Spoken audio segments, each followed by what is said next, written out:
Hi hello welcome back to my channel Devi Vantillu. అందరూ ఎలా ఉన్నారు, బాగున్నారా? ఈరోజు వీడియోలో మిల్ మేకర్తో పకోడీ ఎలా చేయాలో చూపిస్తాను. చాలా టేస్టీగా ఉంటుంది. ఈవినింగ్ స్నాక్ కింద చేసుకోవచ్చు మనం. అది ఎలా చేయాలో ఇప్పుడైతే మనం చూద్దాం. చాలా క్రిస్పీగా వచ్చాయండి, టేస్టీగా కూడా ఉన్నాయి. ఇప్పుడైతే మనం వీడియోలోకి వెళ్ళిపోదాం. ముందుగా అయితే గిన్నె తీసుకున్నాం. దీంట్లోకి ఒక కప్పు వరకు కూడా మిల్ మేకర్ అయితే వేసుకున్నానండి. ఇవి వచ్చేసి చిన్న మిల్ మేకర్ తీసుకున్నాను నేను. ఇవి పకోడీకి అయితే ఇవైతేనే బాగుంటాయండి, అందుకని ఇవి తీసుకున్నాను నేను. ఇప్పుడు దీంట్లోకి అయితే హాట్ వాటర్ వేసుకోవాలి.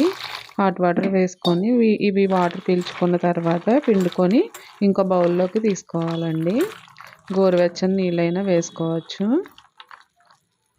ఇలా మొత్తం ఒక 5 మినిట్స్ పాటు నానబెట్టుకోవాలి. నానబెట్టుకున్న తర్వాత వీటిని పిండుకొని ఒక బౌల్లోకి కానీ గిన్నెలోకి కానీ తీసుకోవాలి. ఇలాగా వాటర్ మొత్తం తీసేసి ఇలా తీసుకోవాలండి. ఇవి బాగా మెత్తగా అవుతాయి. ఇలా అయితేనే బాగుంటుంది, టేస్ట్ బాగుంటాయి ఇలా అయితేనే.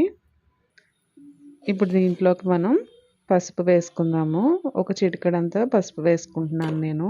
పసుపు వేసుకున్న తర్వాత ఇప్పుడు దీంట్లోకి రుచికి సరిపడినంతగా సాల్ట్ కూడా వేసుకోవాలండి. వీటికి ఎంతైతే సరిపోతుందో అంత వేసుకోవచ్చు.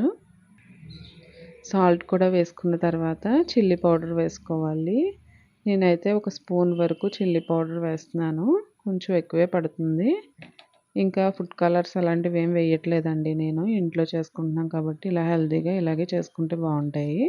ఇప్పుడు దీంట్లోకి ఒక 2 స్పూన్స్ వరకు కార్న్‌ఫ్లోర్ అయితే వేస్తున్నాను. ఇవి మీల్ మేకర్‌కి పట్టి చాలా క్రిస్పీగా వస్తాయి. ఇప్పుడు దీంట్లోకి ఒక స్పూన్ శనగపిండి అయితే వేస్తున్నానండి. శనగపిండి కూడా వేసుకున్న తర్వాత లైట్‌గా మసాలా పౌడర్ ఉంటుంది కదా, గరం మసాలా, అది కొంచెం వేసానండి. ఎక్కువ వేయలేదు, లైట్‌గా వేసాను. ఒక హాఫ్ టీ స్పూన్ వరకు వేసుకోవచ్చు మీరైతే. అంతేనండి, ఇంకేం వేయనవసరం లేదు.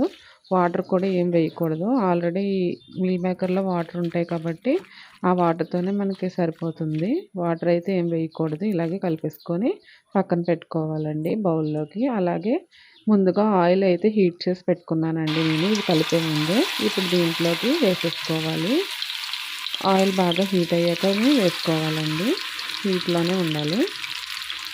వీటిని అయితే ఒక్కొక్కటిగా ఏం విడిగా అలా వేసుకునే అవసరం లేదు. ఇలా ముద్దలుగా వేసేసుకున్న ఇవి బాగా వేగిన తర్వాత దేనికవి విడివిడిగా వచ్చేస్తాయి. ఇలా మొత్తం వేసుకొని ఒక 5 మినిట్స్ పాటు దీన్ని కదపకుండా అలాగే ఉంచేయాలి. ఉంచితే అప్పుడు దానికవే విడివిడిగా వస్తాయి. చూస్తున్నారు కదా. ఇలా తర్వాత ఒక 5 మినిట్స్ ఆగి ఇలా కలుపుకోవాలండి. రెండో వైపు కూడా టర్న్ చేసుకొని బాగా ఫ్రై చేసుకోవాలి. ఇవైతే ఫస్ట్ మెత్తగా ఉన్నట్టు ఉంటాయి, కాకపోతే ఇవి బాగా వేగిన తర్వాత చాలా క్రిస్పీగా ఉంటాయండి.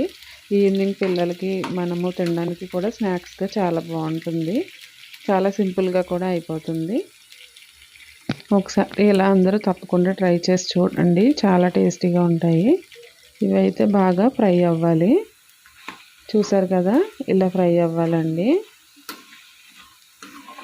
ఇలా గోల్డెన్ బ్రౌన్ కలర్ వచ్చే వరకు బాగా ఫ్రై అవ్వాలి. ఇవైతే ఫ్రై అవ్వడానికి కొంచెం టైం పడుతుంది. ఇప్పుడైతే ఇవి బాగా ఫ్రై అయిపోయాయండి. ఇప్పుడు వీటిని ఒక బౌల్లోకి తీసేసుకుందాం మనం. ఇవన్నీ కూడా ఒక గిన్నెలోకి కానీ బౌల్లోకి కానీ తీసేసుకోవాలి. ఇవన్నీ ఇలా తీసుకున్న తర్వాత ప్లేట్లోకి సర్వ్ చేసుకుంటే బాగుంటుంది. దీనిపైన ఆనియన్స్ అవి వేసుకొని సర్వ్ చేసుకొని తింటే చాలా చాలా బాగుంటుందండి. ఇప్పుడు వీటిని ప్లేట్లోకి వేసేసుకుందాం మనం. ఇలా ప్లేట్లోకి వేసుకొని గార్నిష్ చేసుకుంటే గార్నిష్ చేసుకోవచ్చండి. ఆనియన్స్ పెట్టుకొని పైన తింటే చాలా టేస్టీగా ఉంటాయి. చూసారు కదా, చాలా బాగా వచ్చాయి, క్రిస్పీగా కూడా ఉన్నాయి. అందరూ ఒకసారి తప్పకుండా ట్రై చేయండి. నా ఛానల్ కనుక మీకు నచ్చినట్లయితే సబ్స్క్రైబ్ చేయడం మర్చిపోకండి. లైక్ చేయండి, షేర్ చేయండి. Thanks for watching.